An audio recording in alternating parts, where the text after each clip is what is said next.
Social engineering, it's programming people. It's essentially stage hypnosis to a degree, some of the stuff. But rather than delve into a lot of detail about hypnosis specifically, like Dale Pearson or Mike Murray may have, because they're both certified hypnotherapists. I'm just a guy who does this for a hobby. I'm going to try and talk more about weaponizing it, so combining different things for practical uses, right? So to save time, I basically, instead of going over all of these Wikipedia pages that have interesting tidbits of knowledge, I figured I'd just link them. So if you look up Proxemics, cold reading, and metacommunicative competence, essentially that's the longest way I've ever seen body language put in my life. So the first thing I want to cover is Proxemics. Proxemics is really neat. Proxemics is something that we deal with every day, especially places like last night for all the people that went to the party. Proxemics is how you can determine people's interactions based on how far away from each other they are. So we have a few levels.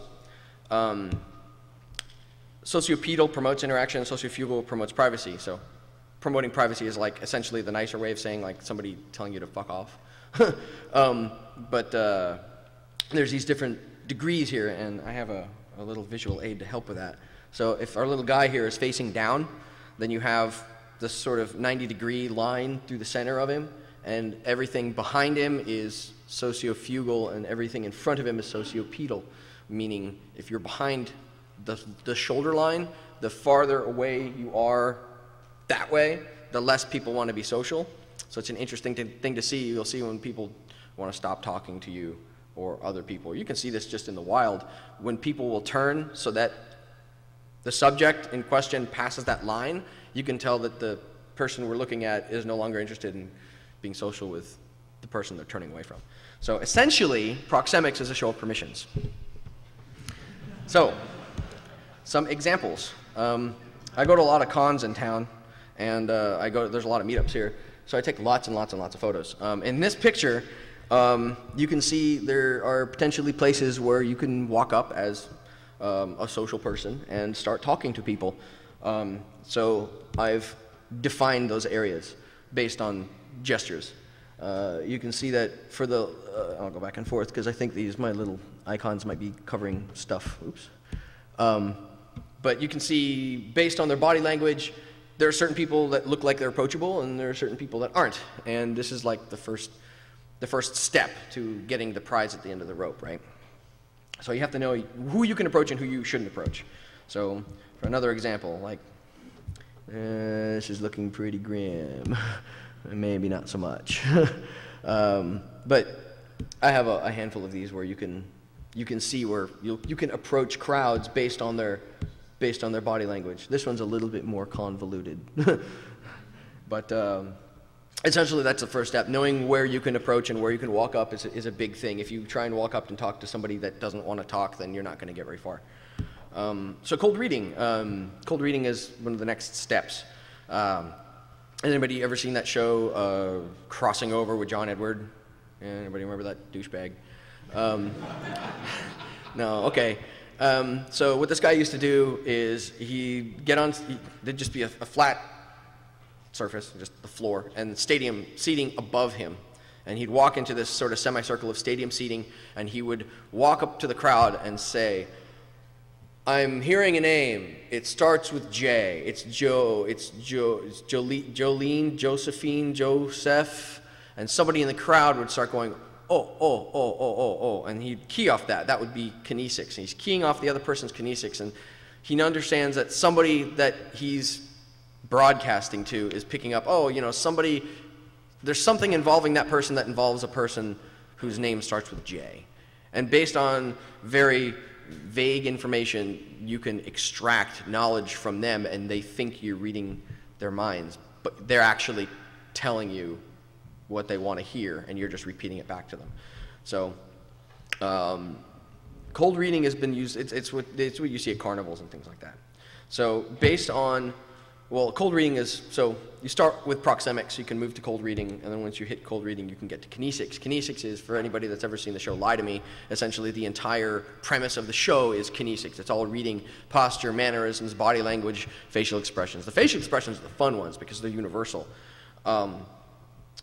It's really interesting stuff, and once you find this stuff out, you can't really turn it off. But it's immeasurably fun to fuck with your friends using this stuff.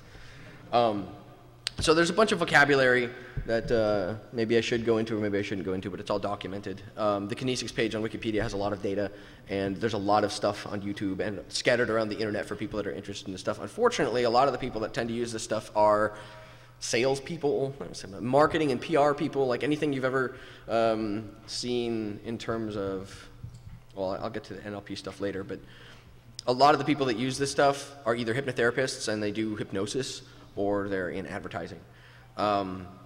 So based on some of this language and all the interesting things that I've learned over the last few years, I made a cheat sheet. This is a really bad screenshot of it, but it's a Google Doc at the moment, and I'm happy to share it at the end of the talk.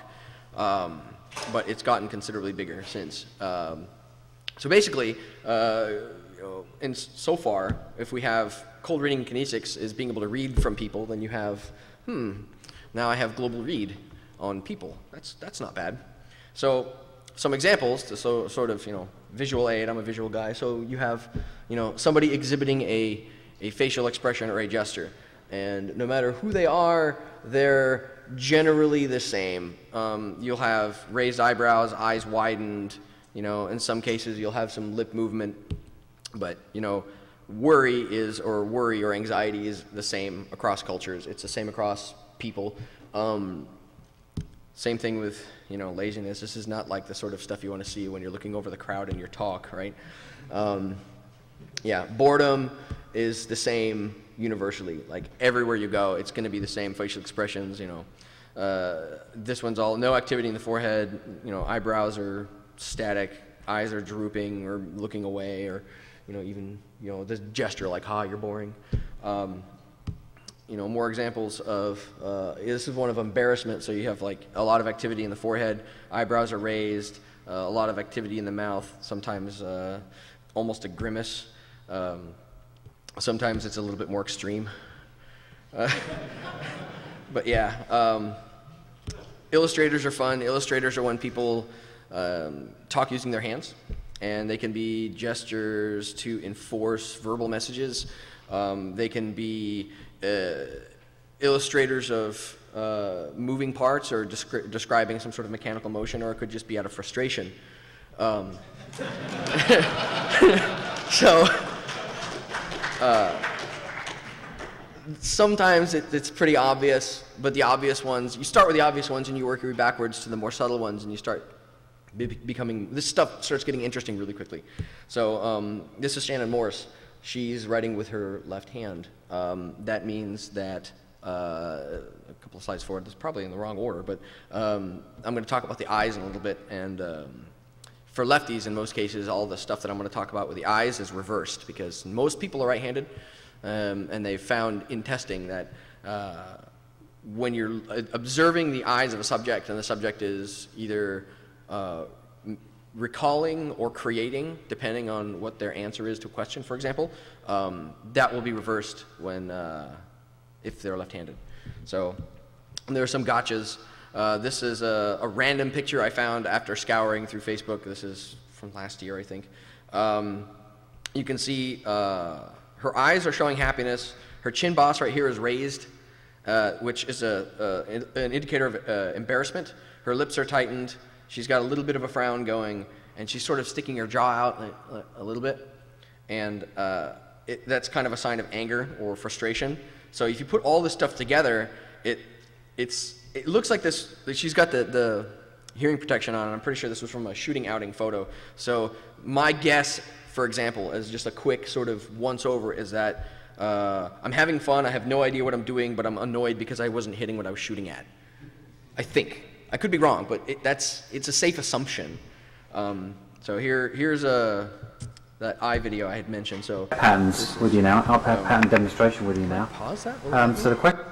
Okay. So basically, as I was explaining earlier, there's your eyes will move in different directions. Your eyes are hard drive lights, basically. They will move in different directions based on whether you're recalling or whether you're creating. And this video will demonstrate all the directions that there are, and it's, well, the video does a better job of explaining it. I'll have pattern demonstration with you now. So the question is, first question is, when you were a boy, You remember your house where